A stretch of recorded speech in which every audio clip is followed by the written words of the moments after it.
Hello students, आज के इस वीडियो लेक्चर में हम हमारे लास्ट टॉपिक एंडोमेम्ब्रेन सिस्टम को कंटिन्यू करेंगे।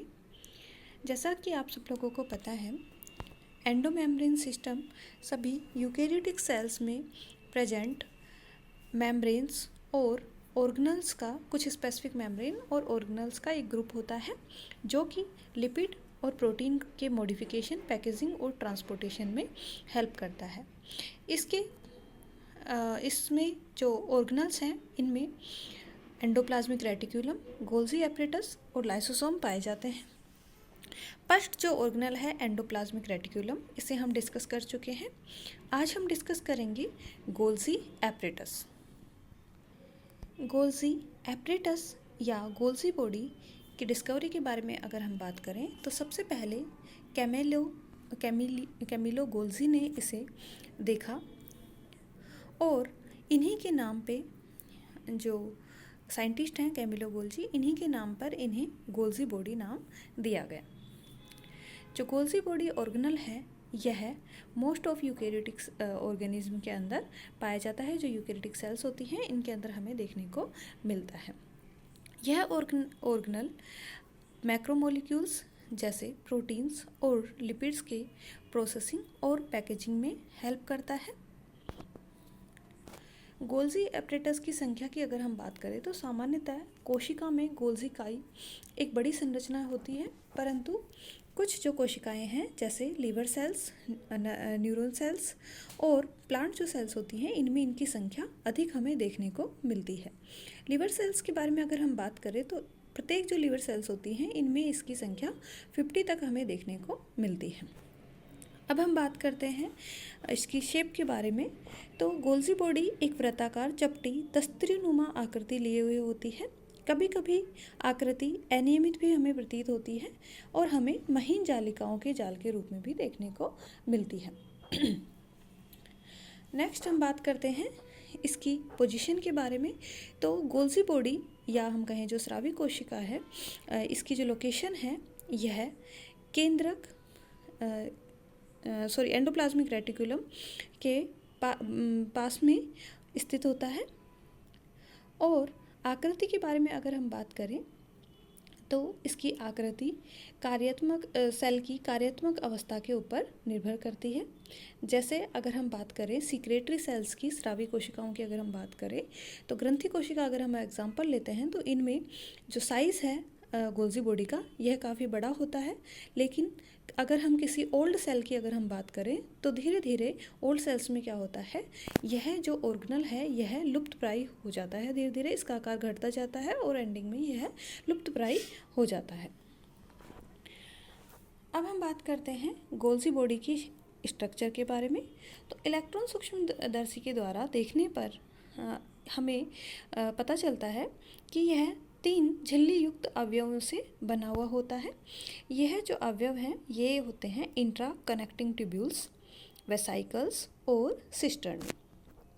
एक एक करके हम इन स्ट्रक्चर्स को डिस्कस करेंगे। सबसे पहले हम डिस्कस करते हैं सिस्टर्नी को। सिस्टर्नी लंबी कला में नलिकाकार संरचना होती है जो समानांतर पंक्तियों के रूप में व्यवस्थित होती है। डायग्राम के अंदर आप सिस्टर्नी देख सकते हैं, पैरेलली ये अरेंज्ड होती हैं। इन सिस्टर्नी या नलिकाओं की संख्या की अगर हम बात करें तो 3 से 7 तक इनकी संख्या हो सकती है। 2 सिस्टर्नी जो होती हैं इनके मध्य का स्थान या दूरी लगभग 20 नैनोमीटर से 30 नैनोमीटर तक होता है। गोल्जी बॉडी में हम सिस्टर्नी का जो ग्रुप होता है उसे डिक्टियोसोम कहते हैं। सिस्टर्नी एक डिस्क की भांति होती है एवं सभी सिस्टर्नी इस प्रकार से व्यवस्थित होती है कि इनकी एक सतह कॉन्वेक्स होती है, उत्तल होती है, और जो दूसरी सतह होती है वह कॉनकेव या अवतल सतह हमें देखने को मिलती है। एंडोप्लाज्मिक रेटिक्यूलम या न्यूक्लियस की ओर का पार्ट अगर हम देखें गोल्जी एपरेटस का तो वह हमें उत्तल देखने को मिलता है, कॉन्वेक्स हमें देखने को मिलता है। और इस कॉन्वेक्स को सरफेस को, उत्तल सरफेस को हम सिस फेस कहते हैं। इसी के विपरीत दूरस्थ जो सतह होती है उसे हम कॉनकेव यह होता है स्ट्रक्चर में, और इसे हम ट्रांसफेज कहते हैं या मैच्योरिंग फेज भी हम इसे कहते हैं। यह जो ध्रुवता होती है, पोलैरिटी जो कि गोल्जी बॉडी में देखने को मिलती है, वह सिस ट्रांस एक्सिस कहलाती है। सिस फेज का जो मेन कैरेक्टरिस्टिक्स है वह यह होता है कि इसके समीप छोटे छोटे हमें वेसाइकल्स देखने को मिलते हैं। न्यूली फॉर्मिंग जो वेसाइकल्स हैं वे हमें इसमें देखने को मिलते हैं, जो गोल्जी सिस्टर्नी से अभिसारित या संयुक्त होते रहते हैं। इन आशयों को हम ट्रांजिशनल वेसाइकल कहते हैं। ये ट्रांजिशनल वेसाइकल एंडोप्लाज्मिक रेटिकुलम से फफोले के रूप में बनते हैं तथा गोल्जी बॉडी की ओर बढ़ते रहते हैं। यहाँ पर ये गोल्जी बॉडी से संयुक्त होकर के गोल्जी सिस्टर्नी बनाते हैं। ट्रांसफेज से संबंधित कुछ कोशाकार संरचनाएं पाई जाती हैं जिन्हें हम सीक्रेटरी वेसाइकल कहते हैं। सीक्रेटरी जो वेसाइकल होते हैं ये तल से धीरे धीरे दूर होते जाते हैं। वास्तव में श्रावी कोशिकाओं का जो निर्माण होता है वह बाहर वाली जो सिस्टर्नी होती है उससे होता है। गोल्जी सिस्टर्नी की झिल्ली या कला चिकनी होती है। इसके ऊपर राइबोसोम नहीं पाए जाते हैं। जो गोल्जी एपरेटस है उनमें रफ एंडोप्लाज्मिक रेटिकुलम की तरह राइबोसोम्स हमें देखने को नहीं मिलते। कभी कभी हमें सिस्टर्नी पर कुछ गवाक्ष देखने को मिलते हैं। सिस्टर्नी के मध्य कुछ नलिकाएं पाई जाती हैं और इन नलिकाओं को हम अंतर सिस्टर्नी नलिका कहते हैं। ये जो नलिकाएं होती हैं ये सिस्टर्नी को आपस में जोड़ने का कार्य करती है। थर्ड जो स्ट्रक्चर है जो कि होती है वेसाइकल। तो वेसाइकल जो छोटे छोटे आशय हैं ये गोल्जी बॉडी में देखने को हमें मिलते हैं। अगर हम इनके डायमीटर के बारे में बात करें तो 50 नैनोमीटर से 60 नैनोमीटर तक के ये होते हैं। ये आशय, ये वेसाइकल्स सिस्टर्नी की सतह या सिरों से संबंधित होते हैं। जैसे स्रावी आशय सिस्टर्नी से मुकुलन द्वारा बनते हैं या संक्रामी आशय जो एंडोप्लाज्मिक रेटिकुलम से और गोल्जी बॉडी के समकक्ष तल के मध्य उपस्थित होते हैं। जो सीक्रेटरी वेसाइकल्स होते हैं ये कैसे बनते हैं? सिस्टर्नी से बडिंग के द्वारा बनते हैं। वहीं जो ट्रांजिशनल जो वेसाइकल्स होते हैं ये हमें एंडोप्लाज्मिक रेटिकुलम से और गोल्जी बॉडी के मध्य में उपस्थित देखने को मिलते हैं।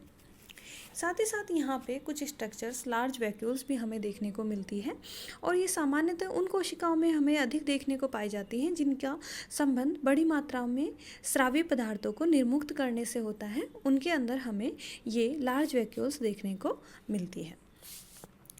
अब हम बात करें गोल्जी बॉडी के केमिकल कंपोजिशन के बारे में, तो इसमें लगभग 60% हमें प्रोटीन्स देखने को मिलते हैं और 40% हमें लिपिड्स यहाँ देखने को मिलते हैं। साथ ही साथ गोल्जी एपरेटस में कुछ एंजाइम्स भी हमें देखने को मिलते हैं। ये एंजाइम्स हैं थायमिन पायरोफॉस्फेटेज या हम कहें न्यूक्लियोसाइड डाइफॉस्फेटेज। सेकंड जो एंजाइम है वह है 5 न्यूक्लियोडाइटेज। थर्ड है ग्लाइकोसिल ट्रांसफरेजेस।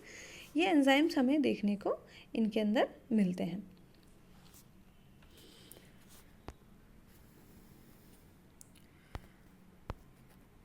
अब हम बात करते हैं गोल्जी एपरेटस के फंक्शंस के बारे में। तो जो गोल्जी वेसाइकल्स होती हैं ये स्टोरिंग में अपना मेन फंक्शन होता है इनका। ये सेल्स के जो मेम्ब्रेन कॉन्स्टिट्यूएंट्स होते हैं और सेल के जो प्रोटीन होते हैं इनके सॉर्टिंग का ये काम करते हैं। साथ ही साथ ये इनको प्रॉपर डेस्टिनेशन पे डायरेक्टिंग करने का भी कार्य करते हैं। निश्चित एक जो स्थल है उस पर पहुंचाने का कार्य भी गोल्जी वेसाइकल्स के द्वारा किया जाता है। एनिमल्स में गोल्जी एपरेटस पैकेजिंग और एक्सोसाइटोसिस के अंदर में कार्य करता है। ये जो कार्य है यहाँ कुछ एग्जांपल्स दिए गए हैं कि किन सेल्स में कौन सा जो मटेरियल है जिसको कि पैकेजिंग और उसके एक्सोसाइटोसिस का कार्य किया गया है। इसके एग्जांपल्स हम देखते हैं। जो एक्सोक्राइन पेनक्रियाटिक सेल्स होती हैं इनमें जाइमोजन, गोबलेट इंटेस्टाइन की जो गोबलेट सेल्स होती हैं इनमें म्यूकस सिक्रेशन का, और मेमरी ग्लैंड सेल्स के द्वारा लैक्टोप्रोटीन के सीक्रेशन में, थायराइड सेल्स के द्वारा थायरोक्सिन हार्मोन के कंपाउंड थायरोग्लोबुलिन के सीक्रेशन में, secretion of tropocollagen and collagen, formation of melanin granules and other pigments, melanin granule और दूसरे पिगमेंट्स के निर्माण में, यॉक के निर्माण में, वाइटेलाइन मेम्ब्रेन के निर्माण में और ग्रोइंग प्राइमरी oocyte के निर्माण में ये हेल्प करते हैं। साथ ही साथ जो गोल्जी एपरेटस है यह कुछ सेलुलर ऑर्गेनल्स के निर्माण में भी हेल्प करता है, जैसे plasma membrane, lysosome, acrosome of spermatozoa and cortical granules of variety of oocytes। सबसे पहले हम देखते हैं जो प्लाज्मा मेम्ब्रेन है उसकी फॉर्मेशन में किस तरह से हेल्प करता है। तो गोल्जी बॉडी द्वारा बने स्रावी आशयों द्वारा अपने अवयवों के निर्मुक्त के समय ये आशय प्लाज्मा कला के साथ संयुक्त हो जाते हैं। जब गोल्जी बॉडी जो होती है इसके द्वारा स्रावी आशय जो सीक्रेटरी वेसाइकल्स होते हैं इनके जो अवयव होते हैं वेसाइकल्स के अंदर का जो मटेरियल होता है जब उसे मुक्त कर दिया जाता है तो ये जो वेसाइकल है यह प्लाज्मा मेम्ब्रेन के साथ अटैच हो जाती है। इस प्रकार सीक्रेटरी वेसाइकल की जो मेम्ब्रेन होती है वह प्लाज्मा मेम्ब्रेन के साथ में कंपाइल हो जाती है और इसका जो सरफेस एरिया है उसको इंक्रीज करती है। हालांकि जब सक्रिय स्रावण होता है तो इसके दौरान प्लाज्मा मेम्ब्रेन का भाग कोशिका के अंदर आता रहता है। इस भाग की कमी को गोल्जी बॉडी के जो स्रावी आशय होते हैं सीक्रेटरी वेसाइकल ये प्लाज्मा कला में संयुक्त होकर के पूरा करते रहते हैं। इस प्रकार प्लाज्मा मेम्ब्रेन का पुनर्चक्रण होता रहता है।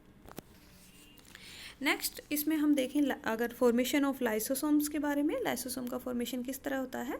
तो जो प्राइमरी लाइसोसोम्स होते हैं उनका निर्माण गोल्जी एपरेटस के द्वारा होता है और इनका निर्माण की जो प्रक्रिया होती है वह प्रोटीन युक्त आशयों के निर्माण के समान ही हमें देखने को मिलती है। थर्ड यहाँ पे स्ट्रक्चर है स्पर्मेटोजोआ का जो एक्रोसोम है उसके निर्माण की। शुक्रजनन की शुक्राणुजनन जो प्रावस्था होती है, स्पर्मेटोजेनेसिस की जो स्पर्मियोजेनेसिस प्रावस्था होती है, इसके दौरान शुक्राणु का एक्रोसोम गोल्जी बॉडी से बनता है।